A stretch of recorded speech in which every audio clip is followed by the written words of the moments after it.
গল্পের শুরুতেই আমরা লাক্ষ্মী নামের একটা মেয়েকে দেখতে পাই, যে কিনা কোনো কিছু একটাতে ঘাবড়ে দৌড়াতে দৌড়াতে পুলিশ স্টেশনের দিকে যাচ্ছিল। ভিতরে সেই কান্না করতে করতে পুলিশ ইন্সপেক্টরকে বলতে শুরু করে, স্যার, সে সঞ্জুকে মেরে দিয়েছে, ওই মরিচিকা আমার সঞ্জুকে মেরে দিয়েছে, আপনি জলদি আমার সাথে আসুন। ইন্সপেক্টর লাক্ষ্মীকে শান্ত করায়, বলে, তুমি আগে রিল্যাক্সে বসো, সব কিছু খুলে বলো যে কি হয়েছে, কে এই সঞ্জু, মরিচিকাই বা কে? তো লাক্ষ্মী ও ইন্সপেক্টরকে শুরু থেকে পুরো কাহিনী বলতে শুরু করে দেয়। সে বলে, ওই যে স্যার পাশের কলোনিতে যে ছোট একটা কেকের দোকান আছে না, ওটা আমার সঞ্জুরই। আমার নাম হচ্ছে লাক্ষ্মী, এবার ফাইনাল ইয়ারে লেখাপড়া করছি। সঞ্জুর সেই ক্যাফেটা কলেজের একটু পাশেই, যেখানে কলেজ শেষে প্রত্যেক দিনই অনেকগুলো মেয়ে সেখানে গিয়ে টাইম পাস করে। সেখানে গিয়ে তারা খাওয়া দাওয়া তো করে করে সাথে সঞ্জুর উপরও লাইন মেরে যায়, যাদের মধ্যে একজন লাক্ষ্মী নিজেও। লাক্ষ্মী সঞ্জুকে মনে মনে পছন্দ করত। প্রত্যেকদিন সেও কেক কেনার বাহানা দিয়ে সঞ্জুর দোকানে গিয়ে তার সাথে কথা বলার চেষ্টা করত, তাকে এক নজর দেখত। তবে সামনাসামনি সে এখনো সঞ্জুর সাথে কোনো কথা বলতে পারেনি, তার সেই সাহসটা নেই। ওই ক্যাফেতে সঞ্জুর 4 জন বন্ধুও ছিল, যারা কিনা হর হামেশাই সেখানে বসে থাকতো আর সেইখানে আসা যাওয়া করা মেয়েদের উপর কমেন্টস করত। মানে বুঝতে পারছেন তো, লাফাঙ্গা টাইপের। এখন লাক্ষ্মীর সমস্যা হচ্ছে সে একটু আনস্মার্ট, তাই কোনো ছেলে তার দিকে তাকায় না পর্যন্ত। যাই হোক, একদিন সঞ্জুর ক্যাফেতে আসা একটা কাপল, তাদের মধ্যে ছোটখাটো একটা ঝগড়া হয়। মেয়েটা তো তার বয়ফ্রেন্ডকে জেলাস ফিল করানোর জন্য ওইখানেই সঞ্জুকে ধরে প্রপোজ করতে শুরু করে। কিন্তু সঞ্জু ছিল এরকম ছেলে, কোনো মেয়ের ফয়দা ওঠাবে সে তেমনটা না। উল্টো সে মেয়েটিকে বুঝিয়ে সুঝিয়ে তাদের দুজনের মধ্যে আবারও মিল করিয়ে দেয়। সিনশিফট হয় ওইখানের একটা সুপার মার্কেটে মরিচিকা নামের এই মেয়েটার উপর। মরিচিকা সবেমাত্রই লন্ডন থেকে এখানে এসেছে। এখন এই সুপার মার্কেটে কিছু জিনিস কেনাকাটা করতে এসে মরিচিকা সেখানে সেলসম্যানকে অনেক করে ইংলিশে বোঝানোর চেষ্টা করছিল যে তার কোন জিনিসটা প্রয়োজন, কিন্তু এই সেলসম্যান ইংলিশ বুঝতে পারছিল না। আর মরিচিকাও এইখানের ভাষাটা তেমন একটা জানে না, কারণ সে লন্ডনে বড় হয়েছে। ভাগ্যক্রমে সেখানে ওই মুহূর্তেই এসে হাজির হয় লাক্ষ্মী, যেও কিনা কিছু কেনাকাটার জন্য এসেছিল। এখন লাক্ষ্মী যেহেতু মোটামুটি ইংলিশ জানত, তাই মরিচিকাকে সমস্যার মধ্যে দেখে সে তাকে সাহায্য করার জন্য এগিয়ে যায়। কোন জিনিস কোথায় রাখা আছে, কিভাবে নিতে হবে, সবকিছুই সে তাকে বুঝিয়ে দেয়। তাই এইসবের ফলে দুজনের মধ্যে একটা বন্ধুত্বপূর্ণ সম্পর্ক তৈরি হয়। ধীরে ধীরে দুজন একজন আরেকজনের ব্যাপারেও বলতে শুরু করে। সাথে কেনাকাটা শেষে যেতে যেতে মরিচিকা লাক্ষ্মীর নাম্বারটাও নিয়ে নেয়, যাতে পরবর্তীতে কোনো সমস্যায় পড়লে যেন কন্ট্যাক্ট করতে পারে। এর পরবর্তী সিনে দেখা যায় লাক্ষ্মী যখন তার বাসায় ছিল, তখন মরিচিকা তাকে কল করে ওই সুপার মার্কেটের পাশেই তার সাথে একটু দেখা করতে বলে। কথা মতো সাথে সাথে লাক্ষ্মীও গিয়ে হাজির। ওইখানে বসেই দুজন কিছু খাওয়া দাওয়া করে আরও প্রয়োজনীয় কিছু জিনিসপত্র কিনে মরিচিকা লাক্ষ্মীকে নিয়ে তার ফ্ল্যাটের দিকে চলে যায়। মরিচিকা তার পার্সোনাল লাইফের ব্যাপারে লাক্ষ্মীকে জানায়। কিছু বছর আগে একটা অ্যাক্সিডেন্টে তার মা বাবার মৃত্যু হয়েছে। এইখানে তার বাবার কিছু প্রপার্টিস পড়ে আছে, যেগুলো বিক্রি করার জন্য মূলত মরিচিকা লন্ডন থেকে এইখানে এসেছে। কথা মতোই একটু হতে না হতেই দেখা যায় একজন ব্রোকার, অর্থাৎ জায়গা জমি নিয়ে ডিল করে যে এরকম একজন দালাল মরিচিকার ফ্ল্যাটে আসে। এর মাধ্যমে মূলত মরিচিকা তাদের প্রপার্টিগুলো বিক্রির ডিল করছিল। প্রথমে তার প্ল্যান ছিল এই ফ্ল্যাটটাও সে বিক্রি করে দিবে, কারণ এই ফ্ল্যাটটাও নাকি তাদেরই। তবে এখন মরিচিকা তার প্ল্যান চেঞ্জ করেছে। সে দালালটাকে বলে যে সে এই ফ্ল্যাটটা বিক্রি করবে না, বরঞ্চ মাঝে মধ্যে সে লন্ডন থেকে এখানে বেড়াতে আসবে, তখন সে এইখানেই থাকবে। তো লাক্ষ্মী যখন এই বিষয়টা জানতে পারে যে মরিচিকা প্রপার্টিগুলো বিক্রি করে আবারও লন্ডন চলে যাবে, তখন লাক্ষ্মীর একটু মন খারাপ হয়, কারণ এত বছর পর গিয়ে এই একজনের সাথে তার একটু বন্ধুত্ব হয়ে উঠেছিল। অন্যথা এখানের কেউ তার সাথে কথা বলবে তো দূরে থাক, কেউ তার দিকে তাকায় না পর্যন্ত। তো গল্প করতে করতে দুজন সুপার মার্কেট থেকে নিয়ে আসা কেক খাচ্ছিল, কিন্তু এই কেক দেখতে যতটা সুন্দর সেই রকম টেস্টটা তারা পাচ্ছে না। তাই লাক্ষ্মী ও মরিচিকাকে গর্ব করে বলে, যদি তুমি সত্যি কেকের আসল টেস্টটা পেতে চাও, তাহলে আমার সঞ্জুর দোকানে যেতে হবে, অনেক টেস্টি কেক বানায় সে। লাক্ষ্মীর এই কথা শুনে মরিচিকারও আগ্রহ জাগে সেখানে গিয়ে কেক খাওয়ার। তাই পরবর্তী সিনে তারা সঞ্জুর ক্যাফেতে গিয়ে হাজির। এখন মহল্লায় এত সুন্দর নতুন একটা মেয়েকে দেখে সঞ্জু এবং ওই যে তার 4 বন্ধু ছিল না, তারা সবাই তো একেবারে হা করে যায়। আরও ইন্টারেস্টিং বিষয় হচ্ছে, সঞ্জু যে ছেলেটা এতদিন মেয়েদেরকে কোনো পাত্তা দিত না, সে মরিচিকাকে দেখে নিজ থেকেই তার সাথে গিয়ে কথা বলতে শুরু করে। তাকে ইমপ্রেস করার জন্য বলে, আমরা বাসায় গিয়েও কেকের ডেলিভারি দিয়ে আসি, তুমি চাইলে বাসায় বসে আমাদের থেকে অর্ডার করতে পারো। আর আপনার মতো এত সুন্দর একটা মেয়ের জন্য স্পেশাল অফার তো সবসময় থাকবেই। এই বলে সঞ্জু মরিচিকার কাছ থেকে তার অ্যাড্রেস, তার মোবাইল নাম্বার সব কিছুই নিয়ে নেয়। যার পরবর্তী দিনই সঞ্জু হাতে কেকের একটা বক্স নিয়ে মরিচিকার দরজা গিয়ে হাজির।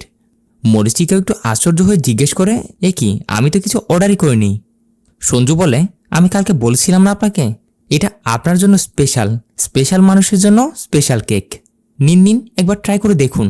এইভাবেই এইসব বলে টলে সঞ্জু বাসার ভিতরে যাওয়ার অনেক চেষ্টা তো করছিল, কিন্তু মরিচিকা তাকে কথার মাধ্যমে দরজাতে আটকে রাখে। বলে, তুমি এইখানে দাঁড়াও, আমি ভিতরে গিয়ে টাকা নিয়ে আসছি। এই বলে সে টাকা এনে সঞ্জুকে দিয়ে দেয় তো ঠিক, কিন্তু টাকা নেওয়ার পরও সঞ্জু ওইখানে দাঁড়িয়েছিল।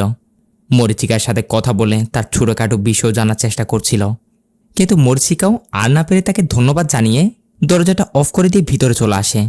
তারপর সঞ্জুর নিয়ে আসা সেই কেকটা খেতে খেতে লাক্ষ্মীকে কল করে আর যা যা হয়েছিল সবকিছু তাকে বলতে শুরু করে, যে তোমার সঞ্জু আমার জন্য আমার বাসায় কেক নিয়ে এসেছিল, টাকা দিয়ে দেওয়ার পরও সেখান থেকে যেতে চাইছিল না, অনেক কষ্ট করে তাকে বিদায় করলাম। এটা শুনে বেচারা লাক্ষ্মীর মনে একটু একটু জেলাস ফিল হয়, যে এত বছর হয়ে গেল আমি সঞ্জুর দোকানে গিয়ে প্রত্যেকদিন কিছু না কিছু কেনাকাটা করি, তার সাথে কথা বলার চেষ্টা করি, কিন্তু সে কোনোদিন আমার বাসায় এসে আমাকে একটা কেকও দিয়ে যায়নি। এই মরিচিকা এইখানে এসেছে মাত্র 2 দিন হচ্ছে, অথচ দেখো সে তার বাসায় চলে গেল। এই জেলাস থেকেই লাক্ষ্মী পরবর্তী দিন সঞ্জুকে গিয়ে বলতে শুরু করে, যে কয়েকদিন পর আমার এক্সাম শুরু হবে, প্রত্যেকদিন আমি তোমার দোকানে এসে কেনাকাটা করতে পারবো না। তুমি ওই দিন বললে না তোমরা বাসায় গিয়েও জিনিস ডেলিভারি দিয়ে আসো, সো আজ থেকে আমার জিনিসগুলো আমার বাসায় দিয়ে আসবে। লাক্ষ্মী এদিকে এসব বোঝে তো ঠিক, কিন্তু সঞ্জু তার দিকে কোনো গুরুত্ব দিচ্ছিল না, উল্টো তার অ্যাসিস্ট্যান্টকে বলে দেয় যে আজ থেকে ওর বিষয়টা তুমি দেখিও, এর কি লাগে না লাগে। এরকমটা বলে সে আবারও মরিচিকাকে নিয়ে বিজি হয়ে যায়। লাক্ষ্মীকে জিজ্ঞাসা করে, কাল তোমার সাথে তোমার একটা বান্ধবী এসেছিল না মরিচিকা, সে কোথায়? লাক্ষ্মীও একটু অভিমান স্বরে জবাব দেয়, কি জানি, সে তো বলল সে আর্ট গ্যালারিতে যাবে। এখন এইটা শোনা মাত্র সঞ্জু কি করে, মরিচিকা কোন আর্ট গ্যালারিতে গেছে এইটা খুঁজে বের করে সাথে সাথে সেও সেই আর্ট গ্যালারিতে গিয়ে হাজির। শুধু তাই না, মরিচিকার সামনে সে এমন নাটক করে যেন আর্টের প্রতি তার অনেক গভীর একটা ভালোবাসা, মানে সেও আর্ট করতে অনেক পছন্দ করে। এইভাবে আর কি সে মরিচিকাকে ইমপ্রেস করার চেষ্টা করে যায় আর কি। এখন একটু পর মরিচিকা তার বাসায় ফিরতেই দেখে ওখানে আগে থেকে লাক্ষ্মী তার জন্য অপেক্ষা করছে। লাক্ষ্মী মরিচিকাকে জিজ্ঞাসা করে যে কই গিয়েছিলে, তো কি কি হয়েছিল। মরিচিকা সেইগুলো লাক্ষ্মীকে জানায়, যে আমি আর্ট গ্যালারিতে গিয়েছিলাম, সেইখানে দেখি ও সঞ্জু এসে হাজির, এই তো সেই আমাকে বাসায় ড্রপ করে দিয়ে গেল। এখন এইটা শুনে বেচারি লাক্ষ্মী তো আরও কষ্ট পায়, যে মরিচিকার জন্য তার পছন্দের মানুষ সঞ্জু ধীরে ধীরে তার থেকে দূরে সরে যাচ্ছে।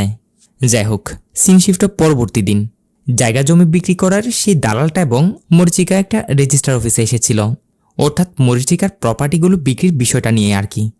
এইখানে দালাল মরিচিকার কাছ থেকে 20,000 টাকা চাই এদিক সেদিকের খরচের বাহানা দিয়ে। ঠিক ওই সময় সেইখানে মরিচিকার পিছু করতে করতে সঞ্জু গিয়ে হাজির। আসলে সঞ্জুর বাবা ছিল একজন পলিটিশিয়ান, দালালটাও সঞ্জুকে দেখা মাত্রই তাকে চিনতে পারে, তাই এই সুযোগে সঞ্জু দালালকে চাপ দিয়ে বলে যে ম্যাডাম আমার পরিচিত, ফাটাফাট তার কাজটা করে দাও।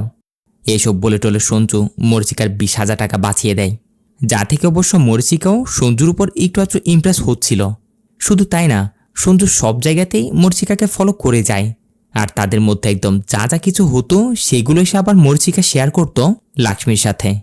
যেসব শুনে লাক্ষ্মী তো এটা বুঝে যায় যে এখন মরিচিকাও সঞ্জুকে একটু একটু পছন্দ করতে শুরু করেছে। এর পরবর্তী দিন তো মরিচিকা সঞ্জুকেও তার ফ্ল্যাটে ডাকে, অবশ্য সেখানে লাক্ষ্মীও ছিল। 3 জন মিলে সেইখানে আড্ডা দেয়, টিভি দেখে, অনেক এনজয় করে। দেখতে দেখতে কিছুদিন পার হয়। লাক্ষ্মী তার টিউশনের কিছু টাকা জমিয়ে সিদ্ধান্ত নিয়েছিল সে একটা স্কুটি কিনবে। এতে তাকে মরিচিকা এবং সঞ্জু সাহায্য করে 3 জন একসাথে গিয়ে স্কুটিটা কিনে আর কি। এর পরবর্তী দিন ছিল ভ্যালেন্টাইন্স ডে। লাক্ষ্মী সিদ্ধান্ত নিয়েছে সে আজকে সঞ্জুকে প্রপোজ করবে, যার জন্য সে সেজেগুজে রেডি হচ্ছিল। কিন্তু অন্যদিকে সঞ্জু অলরেডি মরিচিকাকে প্রপোজ করে দিয়েছে। তার সাথে দেখা করে তাকে বলতে শুরু করে যে মরিচিকা, যখন থেকে আমি তোমাকে দেখেছি না, তোমার উপর ফিদা হয়ে গেছি। এদের এই সব কথাগুলো দূর থেকে দাঁড়িয়ে লাক্ষ্মী চুপচাপ শুনে যাচ্ছিল। অনেকটা মন খারাপ হয়ে যায় তার, আর পুরোপুরি সে বুঝে নেয় যে সঞ্জু মরিচিকাকে ভালোবাসে। শুধু তাই না, মরিচিকাও তাকে ভালোবাসতে শুরু করেছে। তাই এখন আর তাদের দুজনের মাঝে আসাটা তার ঠিক হবে না। এইভাবে শুরু হয় সঞ্জু এবং মরিচিকার ভালোবাসার গল্প। মরিচিকা তো তার প্রায় সময় কাটাতো সঞ্জুর ক্যাফেতে তার সাথেই। একদিন যখন তারা সেখানে কিচেনে বসে রোম্যান্স করছিল, তখন এদিকে বাইরে ওই যে সঞ্জুর লাফাঙ্গা বন্ধুগুলো ছিল না 4 জন, তারা সঞ্জুদের ব্যাপারে নানা রকমের কথা বলতে শুরু করে, যে দেখ দেখ দুজন ভিতরে গেছে, অনেকক্ষণ হয়ে যাচ্ছে, তারপরও বাইরে আসছে না। তো সঞ্জুকে একটু করে ডিস্টার্ব করার জন্য তারা চারজন দরজায় বাড়ি দিয়ে তাকে বাইরে ডেকে নিয়ে আসে। সঞ্জুকে লাড়ার জন্য তারা মর্জিকাকে নিয়েও উল্টাপাল্টা কথা বলে যায়। বলে, আরে সঞ্জু, খিদে কি শুধু তোর একাই লাগে? আমাদের গরিবের ভোগও তো মেটাতে পারো, তাই না? একটু আমাদের দিকেও নজর দিও। এটা শুনে সঞ্জু একদমই রেগে যায়। রেগে মেগে তার বন্ধুগুলোর উপরে সে হাত তুলে বসে। সুজা ওয়ার্নিং দেয় যে আমি মর্জিকাকে ভালোবাসি, তাকে নিয়ে উল্টাপাল্টা কথা বলবে তো খবর আছে। মর্জিকা সঞ্জুকে শান্ত করার চেষ্টা করে যে এই ছোটোখাটো বিষয় নিয়ে তুমি বন্ধুদের সাথে ঝগড়া কেন করছো। সঞ্জু বলে, তুমি এদের চেনো না, একেবারে লুচ্চা। যাই হোক, পরবর্তী দিন সঞ্জু এবং মর্জিকা অন্য আরেকটা ক্যাফেতে তারা দেখা করার প্ল্যান বানিয়েছে। ওখানে অবশ্য লাক্ষ্মী এসেছিল। লাক্ষ্মী এবং সঞ্জয় যখন এক জায়গায় বসেছিল তখনই সঞ্জু এখানে নোটিস করে মর্জিকা তো আগে থেকে এসে তার ও চার বন্ধুগুলোর সাথে বসে একদম হাসি খুশিতে তাদের সাথে আড্ডা দিচ্ছে। ব্যাস, এটা দেখে সঞ্জুর তো হয়ে যায় মাথা খারাপ। ফাটাফাট গিয়ে তার বন্ধুগুলোকে বকতে শুরু করে, সাথে মর্জিকাকেও বলে, কালেরা চারজন তোমায় নিয়ে তো উল্টাপাল্টা কথা বললো, আর আজ তুমি তাদের সাথে বসে দাঁত খেলিয়ে হেসে হেসে গল্প করছো। মর্জিকা সঞ্জয়ের কথায় কোনো গুরুত্ব দেয় না। দেখা যায় সে উল্টো ওদের চারজনকে ব্যাগ থেকে বের করে কিছু টাকা দিয়ে দেয়। সঞ্জয়কে বলে, এদের চারজনের টাকার প্রয়োজন, আমার কাছে সাহায্য চেয়েছে, আমার টাকাও আছে, তাই এদের সাহায্য করেছি আর কি। আর তাছাড়াও তোমার বন্ধু মানে তো আমারই বন্ধু, তাই না? এইভাবে সব নিয়ে ধীরে ধীরে মর্জিকা এবং সঞ্জুর মধ্যে একটা ঝগড়া লাগতে শুরু করে। সঞ্জু বলে, আমার আগে বুঝে নেওয়া উচিত ছিল, তুমি তো ফরেন থেকে এসেছ, তাই তোমার ক্যারেক্টারও হবে ওই রকমই। এইটা শুনে রেগে গিয়ে মর্জিকা সঞ্জুকে থাপ্পড় মেরে দেয়। বলে, আমার ক্যারেক্টার নিয়ে কথা বলার তুমি কে? আসলে তোমার চিন্তা ভাবনায় খারাপ, ডার্টি মাইন্ড। বলে রেগে মেগে মর্জিকা সেখান থেকে চলে যায়। এখন এদের এমন হালত দেখে লাক্ষ্মী তাদের দুজনের কাছে গিয়েই তাদের দুজনকে বোঝাতে শুরু করে। অর্থাৎ দুজনের ব্রেকআপ হয়ে গেছে না, তো লাক্ষ্মী তাদের কষ্ট দেখে সে নিজেই তাদের এক করার চেষ্টা করছিল। মানে সে সিদ্ধান্ত নিয়েছে সঞ্জু তো তাকে ভালোবাসে না, যেহেতু সে মর্জিকাকে ভালোবাসে, তাই সে কষ্ট না পেয়ে তাকে নিয়ে সুখে থাকলে লাক্ষ্মী নিজেও হ্যাপি। অনেক বুঝিয়ে সুঝিয়ে লাক্ষ্মী তাদের দুজনকে আবারও এক করে দেয়। দুজনও একদিন দেখা করে একজন আরেকজনকে সরি বলে, আবারও তাদের মধ্যে সবকিছু ঠিকঠাক হয়ে যায়। একসাথে দিক সেদিক ঘুরতে যায়, অনেক সুন্দর সুন্দর সময় পার করে। যার পর গিয়ে একদিন মর্জিকা সঞ্জুকে বলে যে, সঞ্জু, চলো আমরা দুজন বিয়ে করে নিই। ওই সময় তখন লাক্ষ্মীও তাদের সাথে ছিল। এইটা শুনে লাক্ষ্মী বলে, এত জলদি বিয়ে? এখনও তোমরা একজন আরেকজনের ব্যাপারে ভালো মতো কী বা জানো? এটা শুনে মর্জিকা গড় গড় করে সঞ্জুর ব্যাপারে, তার 14 গোষ্ঠীর ব্যাপারে সবকিছু বলতে শুরু করে। অর্থাৎ মর্জিকা সঞ্জুর ব্যাপারে যা যা জানার সবকিছু জেনে নিয়েছে। বলে, আপাতত আমরা চার্চে গিয়ে বিয়ে করে নিব, এরপর সঞ্জু তোমার বাসায় গিয়ে তোমার পেরেন্টসদের জানাবো, দেখবে সব সেট হয়ে যাবে। তো সঞ্জু বিয়ের জন্য রাজি। আর দেখতে দেখতে পরবর্তী দিনই দুজন বিয়ে করে নেয়। এখন এইখান থেকেই শুরু হবে মুভির আসল টুইস্ট। বিয়ে শাদী হওয়ার পরবর্তী দিন লাক্ষ্মী প্রত্যেক দিনের মতোই মর্জিকার ফ্ল্যাটের দিকে যায়, কিন্তু সেইখানে গিয়ে সে মর্জিকাকে পায় না। ওখানে একজনের কাছ থেকে জিজ্ঞেস করে যে মর্জিকা ম্যাডাম বাসায় নেই, সে কই গেছে। এইখানের লোকটা লাক্ষ্মীকে জানায়, এই ফ্ল্যাটটা তো মর্জিকা ম্যাডামের না, এটা অন্য একটা লোকের ফ্ল্যাট, যার কাছ থেকে মর্জিকা ম্যাডাম টাকা দিয়ে কিছুদিনের জন্য ভাড়া নিয়েছে।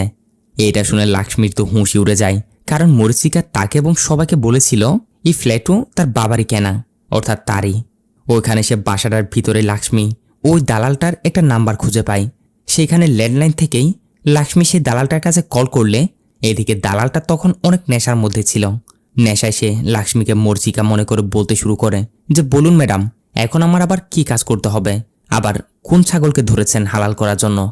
এইসব শুনে লাক্ষ্মী তো বুঝে যায় মর্জিকা আসলে এতদিন তাদের সামনে পুরোটাই নাটক সাজিয়েছিল সঞ্জুকে ফাঁসানোর জন্যই। লাক্ষ্মী ফাটাফাট সঞ্জুকে কল করতে শুরু করে সবকিছু জানানোর জন্য। সঞ্জু এবং মর্জিকা তখন তাদের ফার্ম হাউসে ছিল। লাক্ষ্মী সঞ্জুকে সবকিছু বলে দেয় যে এ মর্জিকা তোমাকে ফাঁসিয়েছে, আপাতত তার কাছ থেকে সাবধানে থাকো। এসব শুনে সঞ্জুরও হুঁশ উড়ে যায়। একটু পর মর্জিকা ঘুম থেকে উঠে গিয়ে সঞ্জুকে জড়িয়ে ধরে তার সাথে রোম্যান্স করার চেষ্টা করে। জিজ্ঞেস করে কে কল করেছিল। সঞ্জু হড়বড় করে মিথ্যা একটা বলে দেয় যে না না, কেউ না, একটা ফ্রেন্ড কল করেছিল, দোকানে কিছু কাজ পড়েছে এজন্যই। এভাবে মিথ্যা একটা বলে দিয়ে সঞ্জু মর্জিকার থেকে একটু দূরে দূরে থাকার চেষ্টা করে। মর্জিকার দিকে সঞ্জুকে বলছে, তোমার জন্য একটা সারপ্রাইজ আছে, আমরা দুজন হানিমুনের জন্য সিঙ্গাপুর যাচ্ছি। সঞ্জু বলে, কি বলছো কি, তোমার তো এখানে জায়গা জমি বিক্রির অনেক কাজ পড়ে আছে, রেজিস্ট্রেশনের কাজও পুরোটাই পড়ে আছে এখনো। মর্জিকা বলে, ওসব কাজ তো পরে করে নেওয়া যাবে, কিন্তু তোমার আর আমার মাঝের এই সময়টা ওটা তো বারবার আসবে না বলে মরিচিকা ফ্লাইটের টিকিটও বুক করে নিয়েছে। কিন্তু হুট করেই সঞ্জুর এরকমের বিহেভিয়ার দেখে মরিচিকা তার উপর একটু একটু সন্দেহ করছিল। তাই ঘটনা কি এটা বের করার জন্য মরিচিকা জোরজবস্তি সঞ্জুকে ওয়াশরুম করার জন্য ভিতরে পাঠিয়ে দেয়। তারপর সে সঞ্জুর মোবাইলটা নিয়ে চেক করতেই দেখে সেখানে একটু আগে সঞ্জুর কোনো ফ্রেন্ড না, বরঞ্চ লাক্ষ্মী কল করেছিল। ব্যাস, তার সন্দেহ হয় তাহলে সঞ্জু তাকে মিথ্যা কেন বলল। এর কিছুক্ষণ পর দুজন প্যাকিং শ্যাকিং করে হানিমুনের উদ্দেশ্যে সিঙ্গাপুর যাওয়ার জন্য বেরিয়ে পড়ে। সঞ্জু তো নিজের খেয়ালেই ডুবেছিল যে মরিচিকা আবার কোন প্ল্যান না বানাচ্ছে। অন্যদিকে তাকে বাঁচানোর জন্য লাক্ষ্মী তার স্কুটি নিয়ে তাদের দিকে আসছে, অর্থাৎ তাদের গাড়িটাকে ফলো করছে। ঠিক ওই মুহূর্তেই একটু জঙ্গল টাইপ জায়গা দিয়ে যাওয়ার সময় সঞ্জুর ও 4 বন্ধুগুলো তাদের গাড়িটাকে এসে চারদিক থেকে ঘিরে ফেলে। সঞ্জুকে উল্টাপাল্টা কথা বলতে শুরু করে যে মরিচিকাকে আমাদের কাছে ছেড়ে দাও, তুমি একা একাই হানিমুনে চলে যাও। রেগে মেগে সঞ্জু এদের মারার জন্য গাড়ি থেকে বের হচ্ছিল কি তখনই এইখানে এসে সে জানতে পারে মরিচিকা আসলে এদের 4 জনের সাথে মিলিত। সঞ্জুকে বলতে শুরু করে যে সঞ্জু, আমি জানি তুমি এতক্ষণে আমার ব্যাপারে সব কিছু জেনে গেছ। লাক্ষ্মী তোমাকে সবই বলে দিয়েছে, তাই তোমার থেকে আর কি বা লুকাবো। তোমার সব প্রপার্টি আমার নামে করে দাও।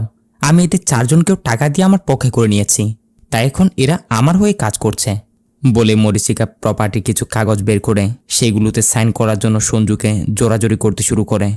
কিন্তু এখানে সঞ্জু কোনো সাইন করে না, সবার সাথে সে ফাইট করতে শুরু করে। যার এক পর্যায়ে রেগে গিয়ে মরিচিকা একটা লাঠি বের করে সঞ্জুর মাথায় আঘাত করলে সঞ্জু সেখানে জায়গায় পড়ে যায়, এমনকি যেন তার মৃত্যু হয়ে যায়। মরিচিকার ব্যাপারটা বুঝতে পেরে তারা সবাই তাড়াতাড়ি সেখান থেকে পালাতে শুরু করে। কিন্তু এদের এই সব কিছু এতক্ষণ লুকিয়ে লুকিয়ে লাক্ষ্মী সব কিছু দেখে নিয়েছিল। তো ওরা সেখান থেকে পালিয়ে যাওয়ার পর লাক্ষ্মী তাড়াতাড়ি সঞ্জুর কাছে গিয়ে তাকে জড়িয়ে ধরে কান্না করতে শুরু করে, ডাকার অনেক চেষ্টা করে, কিন্তু দেখে সঞ্জুর কোনো নড়াছড়া নেই। তাই ওই সময় লাক্ষ্মী সেখান থেকে সোজা দৌড়াতে দৌড়াতে পুলিশ স্টেশন আসে। এরপর এখানের ইন্সপেক্টরকে সব কিছু জানায়। এইভাবে দেখতে দেখতে সিনও প্রেজেন্টে। ঘটনা হয়েছিল নাকি এটাই। লাক্ষ্মীর মুখ থেকে এসব কিছু শোনার পর ইন্সপেক্টর বলে, ছি ছি ছি, কী রকমের মেয়ে এই মরিচিকা, সামান্য কিছু টাকার জন্য ভালোবাসার মানুষকে এভাবে ধোঁকা দিয়ে দিল। তো এইভাবেই তাদের মধ্যে এইসব কথাবার্তা চলছিল কি তখনই গিয়ে আসে মুভির আরেক টুইস্ট। আমরা দেখি যে ইন্সপেক্টর যখনই তার লোকদেরকে ক্রাইম সিনে পাঠাতে যাচ্ছিলই তখনই সঞ্জু একদম ঠিকঠাক পুলিশ স্টেশনে ইন্সপেক্টরের সামনে এসে হাজির। অর্থাৎ লাক্ষ্মী যখন সব কিছু বলছিল তখন ইন্সপেক্টর তার একটা লোককে সঞ্জুর ব্যাপারে জানার জন্য পাঠিয়েছিল। তো সেই সঞ্জুর ব্যাপারে খবর নিয়ে তাকে পুলিশ স্টেশনে নিয়ে এসেছে। দেখা যায় শুধু সঞ্জুই না, তার সাথে সাথে তার ও 4 বন্ধুগুলো ছিল। ইন্সপেক্টর তো একদমই শক, বলে, তুমি মারা গেছো না? কই, তুমি তো দেখি একদম ঠিকঠাকই। সঞ্জু বলে, কি বলছেন কি স্যার এসব? আমি যদি মারা যাই তাহলে আপনার সামনে কিভাবে দাঁড়িয়ে আছি? ইন্সপেক্টর বলে, আরে মরিচিকা তোমার মাথায় আঘাত করে তোমাকে মেরে দিয়েছিল না? আশ্চর্যজনকভাবে সঞ্জু বলে, কে মরিচিকা স্যার? আমি তো কোনো মরিচিকা টরিচিকাকে চিনি না। আরও আশ্চর্যজনক বিষয়, এখানে লাক্ষ্মী এই সঞ্জুকে চিনতে পারছে না, বলে, স্যার এটা তো আমার সঞ্জু না, মরিচিকা যাকে মেরেছে সেটা অন্য আরেকজন। এভাবে লাক্ষ্মী পুলিশ স্টেশনেই অনেক বড়সড় একটা হাঙ্গামা করে বসে। পরে ইন্সপেক্টর সঞ্জুকে জিজ্ঞাসা করে যে, তুমি এই মেয়েটিকে চেনো কি? সঞ্জু বলে, হ্যাঁ স্যার, এর নাম লাক্ষ্মী। প্রত্যেকদিন আমার ক্যাফেতে এসে কিছু না কিছু কিনে নিয়ে যেত। একদিন এসে আমার কাছ থেকে একটা সাহায্য চাই, যে সে নাকি টিউশনে কিছু টাকা জমিয়ে একটা স্কুটি কিনতে চাচ্ছে। ব্যাস, আমিও তাকে একটা স্কুটি কিনতে সাহায্য করে দিই। ওই থেকে তার সাথে একটু আধটু পরিচয়। এরপর একদিন গিয়ে ভ্যালেন্টাইনের দিনে আমাকে সে প্রপোজ করতে শুরু করে। আমি সাফ সাফ তাকে বলে দিয়েছিলাম যে, দেখো, আমি তো তোমাকে এই নজরে কখনো দেখিনি, আর তাছাড়াও আমার বন্ধু বান্ধবরা কি বলবে যে তুমি এইরকম একটা মেয়ের সাথে প্রেম করছো যার চেহারা কিনা কোনো শেপই নেই। এইভাবে যা কিছু হয়েছিল সেগুলো সঞ্জু পুলিশকে জানায়। যা শুনে ইন্সপেক্টর বলে, আরে ভাই, তোমার কাহিনীতে মরিচিকা কোথায়? সঞ্জুও সেই একই জবাবই দেয় যে, স্যার এই মরিচিকাটা কে? এরকমের কাউকে তো আমি চিনতে পারছি না। এসব বলতে বলতে তারা যখনই লাক্ষ্মীর দিকে তাকায় তখন তারা দেখে লাক্ষ্মী একা একা বসে নিজে নিজে কারোর সাথে কথা বলছে। সেখানে কেউ তো ছিল না, বাট এমন মনে হচ্ছিল যেন সে মরিচিকার সাথেই কথা বলছে। সঞ্জুকে নিয়ে বলছিল যে, আমার সঞ্জু দেখতে অনেক সুন্দর। যখন সে আমার দিকে তাকায়, হাসি দেয়, তখন তো আমি একদমই ফিদা হয়ে যাই। লাক্ষ্মীর হালত দেখে সবাই তো বুঝে যায় নির্ঘাত এর মাথায় কোনো সমস্যা আছে। তাই পরবর্তী সিনে পুলিশের কথা মোতাবেক লাক্ষ্মীর মা বাবা তাকে একজন সাইকিয়াট্রিক ডক্টর দেখায়, যেখানে ডক্টরও তাকে পরীক্ষা নিরীক্ষা করে বলে, আসলে লাক্ষ্মীর স্ক্রেজোফেনিয়া নামের একটা রোগ হয়েছে। অর্থাৎ এই রোগের লক্ষণ যে জিনিসটা নেই তাকে ইমাজিনেশন করে তার সাথে গল্প করা। আসলে সে সঞ্জুকে অনেকটাই ভালোবাসতে শুরু করেছিল, কিন্তু যখন সে জানতে পারে সঞ্জু তাকে ভালোবাসে না, তখন সে ধীরে ধীরে ডিপ্রেশনে যেতে শুরু করে। এর উপর সঞ্জু লাক্ষ্মীর চেহারা নিয়েও কথা বলেছিল, যার কারণে তার স্ক্রেজোফ্রেনিয়া এই রোগটা হয়ে যায়। সে তার দিমাগে সঞ্জুর পছন্দ মোতাবেক একটা ক্যারেক্টারের জন্ম দেয়, যার নামই দেয় হচ্ছে মরিচিকা। এরপর সে নিজে নিজেই তার মাইন্ডের মধ্যে এরকমের স্টোরি বানিয়ে যায়, যেখানে সঞ্জু মরিচিকাকে ভালোবাসে, মরিচিকা সঞ্জুকে।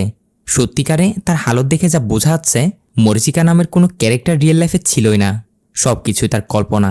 এটা শুনে পুলিশ ইন্সপেক্টররা ডক্টরকে জিজ্ঞেস করে, যদি লাক্ষ্মী তার মাইন্ডে মরিচিকা ক্যারেক্টারের জন্ম দেয়ও, তাহলে সে তাকে নেগেটিভ কেন রাখলো? ডক্টর অনেক সুন্দর করে বোঝায় যে এটাও একটা সাইকোলজিক্যাল প্রবলেম। যত যত লাক্ষ্মী তার মাইন্ডে মরিচিকা ক্যারেক্টারকে নিয়ে স্টোরি বানিয়ে যাচ্ছিল, তত তত সেই ক্যারেক্টারের প্রতি তার একটা ঘৃণা জন্ম নিচ্ছিল। যেমন দেখো, আমরা নর্মাল লোকেরা একটা জিনিস বারবার ইউজ করার পর সেটার প্রতি আগ্রহটা ধীরে ধীরে একটু কমতে শুরু করে। তো লাক্ষ্মীর বেলায় মরিচিকা ক্যারেক্টারের সাথেও হয়েছে এটাই। সে যখন দেখে মরিচিকা যত তত সঞ্জুর কাছাকাছি যাচ্ছে, তখন থেকে তার জন্য নেগেটিভ চিন্তা ভাবনা শুরু হয়। আসলে তার এই রোগটা না একবারে হয়ে যায়নি, ধীরে ধীরে তার এই রোগটা বেড়েছে, তাই তার অবশ্যই কিছু মেডিটেশনের প্রয়োজন। পুলিশ ইন্সপেক্টর বলে, আরও একটা প্রশ্ন, লাক্ষ্মী সেই ক্যারেক্টারটার নাম মরিচিকায় বা কেন রাখলো? অন্য কিছুও তো রাখতে পারতো, তাই না? ডক্টরও এর জবাব দেয় যে মরিচিকার অর্থ হচ্ছে মিরাজ। লাক্ষ্মীর ভালোবাসা তার কাছে ছিল, কিন্তু সে তাকে হাসিল করতে পারছিল না। ঠিক যেরকমটা প্রচণ্ড রোদের মধ্যে দূর থেকে রাস্তার দিকে তাকালে যেমনটা মনে হয় সেখানে অনেকগুলো পানি রয়েছে, কিন্তু আসলে কাছাকাছি গেলে বাস্তবতা ভিন্ন, পুরোটাই একটা ইলিউশন। মরিচিকার অর্থ ঠিক এটাই, ইলিউশন। সব কিছু শুনে সঞ্জু এবং তাদের সবারই লাক্ষ্মীর জন্য অনেকটাই খারাপ লাগে। সঞ্জু তো তার এমন হালত দেখে লাক্ষ্মীর মা বাবাকে বলে, আঙ্কেল, লাক্ষ্মী আমাকে এতটাই ভালোবেসেছে, আমি তার এই ভালোবাসাটা হারাতে চাই না। যদি আপনারা অনুমতি দেন তাহলে আমি তাকে বিয়ে করতে চাই, আমি তাকে ধীরে ধীরে সুস্থ করে তুলব। বলা মাত্রই পরবর্তী দিন থেকে সঞ্জু হরহামেশে লাক্ষ্মীর আশেপাশে থেকে তার কেয়ার করতে শুরু করে, যার ফলে লাক্ষ্মীও ধীরে ধীরে সঞ্জুকে চিনতে পারছিল, সেও সুস্থ হয়ে উঠছিল। তাই তার কনফিডেন্সটা আরও বাড়ানোর জন্য সঞ্জু কী করে, লাক্ষ্মীর লুকটা চেঞ্জ করার জন্য কাজ করে। অর্থাৎ তার দাঁতের শেপ ঠিক করে, তার চোখে লেন্স লাগায়, মানে ফুল টু ফুল তাকে অন্যরকমের স্টাইলিশ একটা লুক দেয়। আর কিছু মাসের মধ্যে লাক্ষ্মী হয়ে ওঠে এরকম স্টাইলিশ একটা মেয়ের মতো, মানে যেরকমের তার দিমাগে মরিচিকা ক্যারেক্টারটা ছিল ঠিক ওই রকমই। এরপর এক রাতে সঞ্জু এবং লাক্ষ্মী কোথা থেকে ফিরছিল। লাক্ষ্মী নোটিস করে সঞ্জুকে অনেকটা চিন্তিত দেখাচ্ছে। জিজ্ঞাসা করে যে, সঞ্জু কি হয়েছে, তোমাকে চিন্তিত দেখাচ্ছে যে? তুমি কি আমাকে ভালোবাসো না? এইখানে আসে মুভির আসল টুইস্ট। সঞ্জু লাক্ষ্মীকে বলে, লাক্ষ্মী, আমার মরিচিকাকে মনে পড়ছে। লাক্ষ্মী রেগে গিয়ে বলে, তাকে কেন মনে পড়ছে আবার তোমার? আমাদের মধ্যে কি ডিল হয়েছিল তুমি ভুলে গেছ? তুমি বলেছিলে তাকে কখনো মনেও আনবে না। এইখানে আমাদের আসল সত্যতাটা কি সেটা দেখানো হয়। আসলে মরিচিকা নামের মেয়েটা সত্যিকারে ছিল। যখন সে লন্ডন থেকে দেশে এসেছিল, তখন তার সাথে লাক্ষ্মীর পরিচয় হয়। দেখতে দেখতে দুজনের মধ্যে ভালো একটা সম্পর্ক তৈরি হয়। এর মাঝেই মরিচিকা তার কিছু প্রপার্টি বিক্রি করার সিদ্ধান্ত নেয় ওই দালালটাকে দিয়ে। তবে সে তার এই ফ্ল্যাটটা বিক্রি করতে চায় না। এখন ওই দালালটার সাথে আগে থেকে ভালো একটা সম্পর্ক ছিল হচ্ছে সঞ্জুর আবার নজর ছিল ওই ফ্ল্যাটটার উপর। সে ওটা কিনতে চায়, তবে ওটা যে কোন মরিচিকার সে এখনো মরিচিকাকে চেনে না।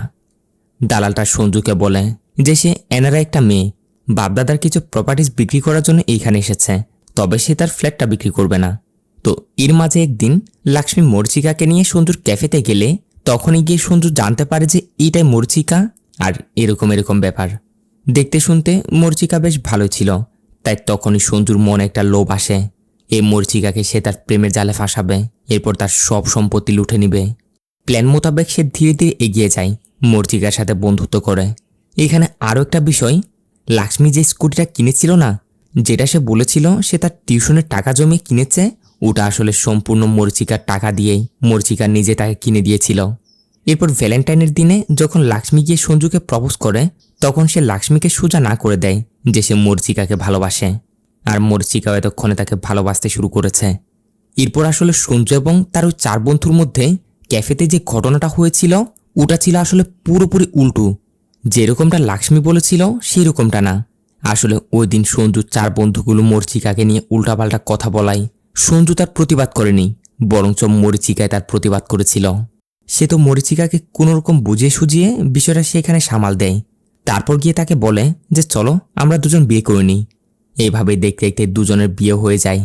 এরপর একদিন গিয়ে লাক্ষ্মী একটা সত্যতা জানতে পেরে তাড়াতাড়ি মরিচিকাকে কল করে সঞ্জুর ব্যাপারে সবকিছু বলতে শুরু করে, যে সঞ্জু আসলে তোমাকে কি জন্য বিয়ে করেছে। সে এবং তার 4 বন্ধু মিলে তোমার সব সম্পত্তি হাতিয়ে দেওয়ার জন্য তারা প্ল্যান বানিয়েছে। জলদি তাদের থেকে বাঁচো। এটা শুনে মরিচিকা তো একদমই শক। তখনই ঘুম থেকে উঠে সঞ্জু পিছন থেকে এসে মরিচিকাকে জড়িয়ে ধরে, জিজ্ঞাসা করে যে কে কল করেছে। মরিচিকা কোনোরকম একটা বাহানা দিয়ে দেয় যে তার একটা কাজের কল ছিল, বলে সে সঞ্জুর থেকে একটু দূরে দূরে থাকে। অর্থাৎ যেরকমটা লাক্ষ্মী তার গল্পে পুলিশ ইন্সপেক্টরকে বলেছিল না, ঠিক সেম রকমেরই সিন, তবে উল্টো।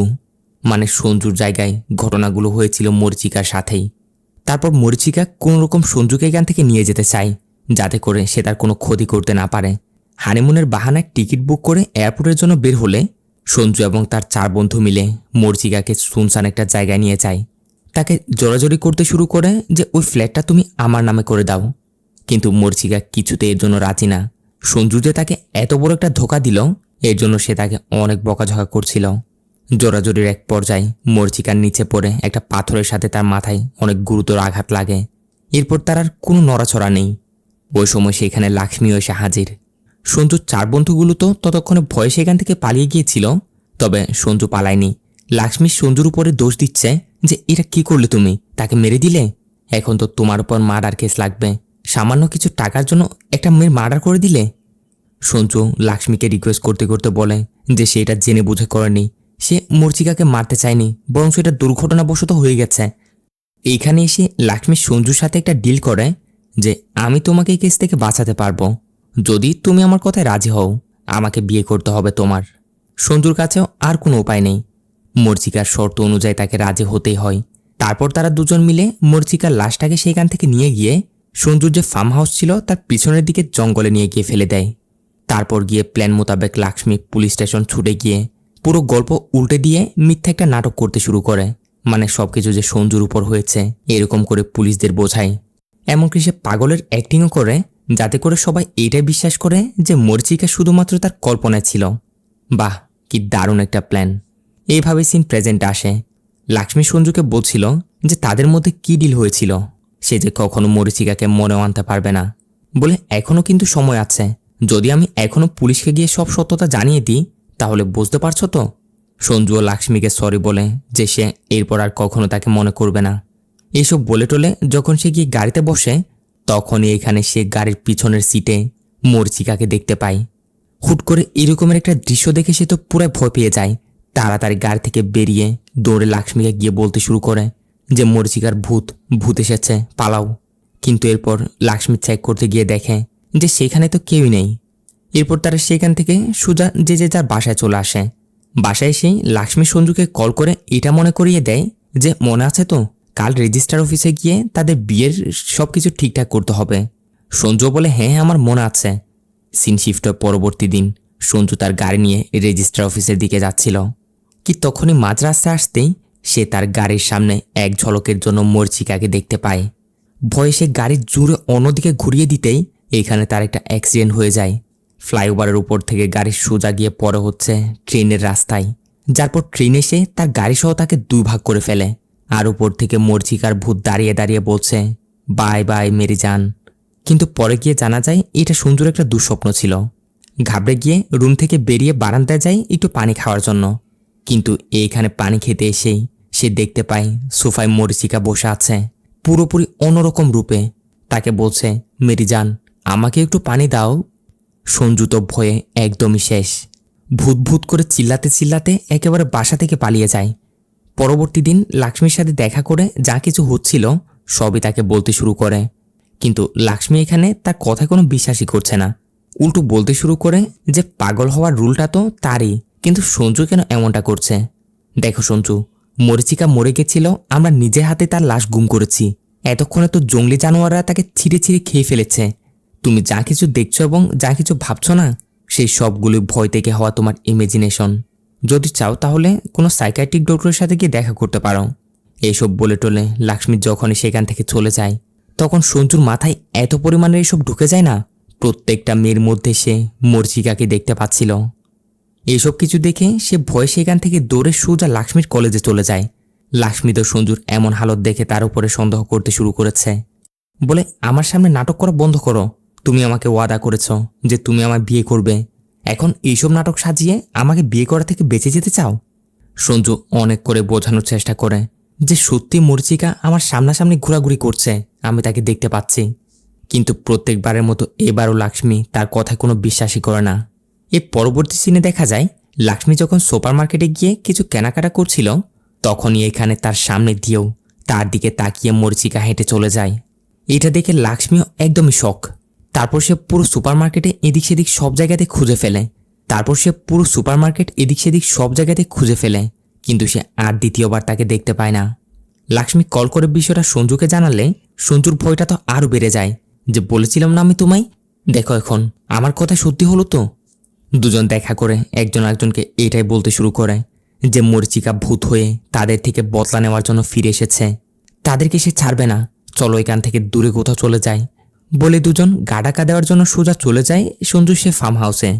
কিন্তু এইখানেও মরিচিকার ভূত এসে হাজির। সঞ্জুকে বলতে শুরু করে যে তুমি আমাকে ভয় কেন পাচ্ছ, আমি তোমার মরিচিকা। ভয়ে এখানে লাক্ষ্মী তো এক কোণে গিয়ে কাঁপতে শুরু করে। সঞ্জু বলতে শুরু করে তুমি সত্যিকারে নেই, তুমি ভূত, তুমি জলদি এখান থেকে চলে যাও। এইটা শুনে মরিচিকা রেগে মেগে ধারালো কিছু একটা নিয়ে ওখানে সঞ্জুর গলা কেটে ফেলে। সঞ্জু জায়গায় শেষ। আর এই দৃশ্য দেখে লাক্ষ্মী ভয়ে সেখান থেকে পালিয়ে সোজা পুলিশ স্টেশনে এসে পুলিশদের সবকিছু বলতে শুরু করে যে মরিচিকা আমার সঞ্জুকে মেরে দিয়েছে, জলদি আসুন। এখন ইন্সপেক্টর লাক্ষ্মীকে দেখে বলে, আরে তুমি ওই মেয়েটা না, তোমার মাথার সমস্যাটা এখনো ঠিক হয়নি। লাক্ষ্মী তাদের বোঝানোর অনেক চেষ্টা করে যে তার মাথা কোনো সমস্যা নেই, সে যা করেছিল সবকিছু অ্যাক্টিং ছিল, কিন্তু এখন সত্যিকারে মরিচিকা ভূত হয়ে তাদের মারতে এসেছে। এটা বলতেই এইখানে চলে আসে মুভির মাইন্ড ব্লোয়িং ক্লাইম্যাক্স। দেখা যায় মরিচিকা সেখানে এসে হাজির, সবাই তাকে দেখতে পাচ্ছিল। পুলিশরা তো সবাই একদমই শক যে মেয়েটার অস্তিত্ব সত্যিকারে ছিল না, সে কোত্থেকে আসলো। এইখানে মরিচিকা বলে, স্যার আমি আমার গুরুত্বপূর্ণ কিছু ডকুমেন্ট নিয়ে আসার জন্য লন্ডনে ফিরে গেছিলাম, আবার ওখান থেকে এসে লাক্ষ্মীর সাথে দেখা করতে এসেছি। যখন জানতে পারলাম লাক্ষ্মী পুলিশ স্টেশনে, তাই কি হয়েছে এটা জানার জন্য আমি ওইখানে এসেছি। ইন্সপেক্টর বলে, তুমি কিছুক্ষণ আগে সঞ্জু নামের কাউকে হত্যা করেছ কি? মরিচিকা বলে, কি বলছেন কি স্যার, এই সঞ্জুটা কে আবার? আমি তো কোনো সঞ্জু টঞ্জুকে চিনি না। পুলিশরা ক্রস চেক করার জন্য ফাটাফাট সে ফার্ম হাউসে গিয়ে হাজির, কিন্তু এইখানে সে সঞ্জুর কোনো লাশ পাওয়া যায় না, রক্তের একটা ছিটে ফুটাও। প্রমাণের জন্য পুলিশদের নিয়ে সোজা সঞ্জুর ক্যাফের দিকে যায়, কিন্তু ক্যাফের হালত দেখে সবাই বুঝতে পারে এটা তো আজ অনেক দিন ধরে বন্ধ পড়ে আছে। পুলিশরা যখন ওইখানে একটা লোকের থেকে সঞ্জুর ব্যাপারে জিজ্ঞাসা করে তখন লোকটা জানায় যে স্যার সঞ্জু তো মারা গেছে আজ 2 বছরের বেশি হয়ে যাচ্ছে, জানতে পেরেছিলাম সে নিজেকে নিজে শেষ করে মেরে দিয়েছিল। এটা শুনে লাক্ষ্মী তো একদমই কিছু বুঝতে পারছে না, ওইখানে বসেই সঞ্জুকে চিল্লাতে শুরু করে, যা দেখে পুলিশ এবং সবাই এটাই মনে করে এই মেয়ে তো পুরোপুরি পাগল, তার মাথার সমস্যাটা এখনও ঠিক হয়নি। তাই তারা সাথে সাথেই ট্রিটমেন্টের জন্য লাক্ষ্মীকে মেন্টাল হসপিটাল পাঠিয়ে দেয়। কিন্তু ইন্সপেক্টরের মাথায় এখনও একটা প্রশ্ন থেকে যাচ্ছিল, সঞ্জু যদি 2 বছর আগে মারা যায় তাহলে কিছু মাস আগে পুলিশ স্টেশনে যে এসেছিল সেটা কে? মরিচিকা বলে, আপনি উপরওয়ালার উপর বিশ্বাস করেন কি? ইন্সপেক্টর বলে, হ্যাঁ অবশ্যই। মরিচিকা বলে, তাইলে ভূত প্রেতের উপরও আপনাকে বিশ্বাস করতে হবে, হয়তো যে এসেছিল ওটা তার আত্মাই হবে। ইন্সপেক্টর বলে, তাইলে এখন আমি কেস ফাইলে এইটাই লিখব যে একটা আত্মা মিসিং হয়ে গেছে? সবাই তো আমার উপর হাসাহাসি করবে, এর থেকে ভালো কেসটা এখানে রফা দফা করা। বলে সে কেসটা ওইখানে ক্লোজ করে দেয়। সিন শিফট হয়ে যায় কিছু মাস পর। একদিন একটা লোক পুলিশ স্টেশনে এসে একটা কমপ্লেন দিতে শুরু করে, যা থেকে ইন্সপেক্টরের আবারও লাক্ষ্মী, সঞ্জু এবং মরিচিকার ব্যাপারে মনে পড়ে। এমনকি এর কথা শুনে ইন্সপেক্টর এটাও বোঝা যায় যে আসল ঘটনাটা কি হয়েছিল। এখানে আমাদেরও দেখানো হয় ওই দিন আসলে কি হয়েছিল, যেদিন মরিচিকা মারা যাওয়ার পর সঞ্জু এবং লাক্ষ্মী তাকে জঙ্গলে নিয়ে গিয়ে ফেলে দিয়েছিল। আসলে ভাগ্যক্রমে মরিচিকা তখন পুরোপুরি মারা যায়নি, সে জাস্ট অজ্ঞান হয়ে পড়েছিল। আর রাতের দিকে যখন ব্যথায় যন্ত্রণা সেখানে কাতরাচ্ছিল তখনই ওখানে পাশ দিয়ে যাওয়া একটা লোক এবং লোকটার স্ত্রী মরিচিকাকে দেখে তাকে সেখান থেকে বাঁচিয়ে নিয়ে যায়। এটা ওই লোকটাই ছিল যে কিনা সঞ্জুর ফার্ম হাউসে কাজকাম করত। মর্চিকা তাদের সবকিছু খুলে বলে আর তারাও সবকিছু জানার পর সিদ্ধান্ত নেই তারা সঞ্জুর থেকে এর প্রতিশোধ নিবেই। তারপর তারা প্রথমে তাদের সামনে এমন নাটক করে যেন মর্চিকা ভূত হয়ে ফিরে এসেছে। মর্চিকা সবাইকে টাকা দিয়ে তার দলে করে নেয় এবং যা যা করছিল সবকিছু তার অ্যাক্টিং ছিল। ওই দিন ফার্ম হাউসের সত্যিকারে মর্চিকা সঞ্জুকে জানে শেষ করে দেয় আর তাকে মেরে পুরো কাহিনী লাক্ষ্মীর দিমাগে ফিট করে দেয়, যেখানে সবাই তাকে পাগলই মনে করবে। মানে যে গর্তটা তারা মর্চিকার জন্য বানিয়েছিল ওখানে তাদেরকে পড়তে হয়েছে। মর্চিকা সঞ্জুকে শেষ করে তার লাশ গুম করে লাক্ষ্মীকে পাগল বানিয়ে তার সাথে হওয়া অন্যায়ের প্রতিশোধ সে নিয়ে নিয়েছে। এখন সব সত্যতা জেনেও আর কিছু করার নেই, কারণ মর্চিকা অলরেডি আবারও লন্ডন ফিরে গেছে। এইভাবেই এখানে শেষ হয় জবরদস্ত মাইন্ড ব্লোয়িং এই মুভিটা। তো কেমন লেগেছে আপনাদের আজকের এই মুভি কমেন্ট করে অবশ্যই জানিয়ে দিবেন। কিন্তু যদি ভালো লাগে তাহলে ভিডিওতে লাইক করে চ্যানেল সাবস্ক্রাইব করতে ভুলবেন না যেন। দেখা হবে পরবর্তী ভিডিওতে, ততক্ষণে সবাই ভালো থাকবেন, সুস্থ থাকবেন। Tata, bye bye.